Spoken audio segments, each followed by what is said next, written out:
ورحمة الله وبركاته. ألابتي عندي جسكو بلادنا إن شاء الله تعالى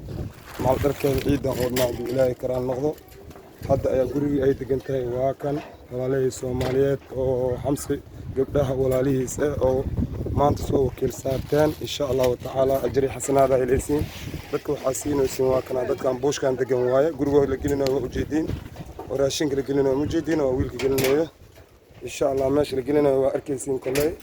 guriga loo wadana u jeedina umaleena maamada waa soo socotaa iyadan si kalis aan rabaa aan ku siiyo raashinkan insha Allah gabdhaheena walaalaheen oo dibad wax ka soo dhiibtay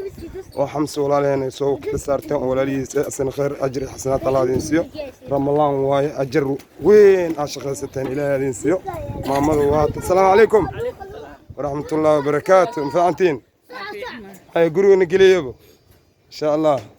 saliidana soo deji insha Allah وكان كل واركتين مرلبات مركان كوريجيو أيا هذا اللي صادر دونا إن شاء الله ويكونوا شاهوي ويكونوا شاهد قلاء إن شاء الله وي ناهي علمي واكوان وي يكونوا لذان هذا قلاء واكوية وي واكن يكونوا شاي بوشك يكونوا شاي واكن بعض مشكويا الواكن إن شاء الله وحول بمقالة الرواء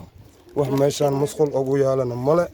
إن شاء الله تعالى ما مدن واتن إن شاء الله تعالى إلهي إذن كيس وهذه صدوق مكان كوريجي وهذه الشيء إن شاء الله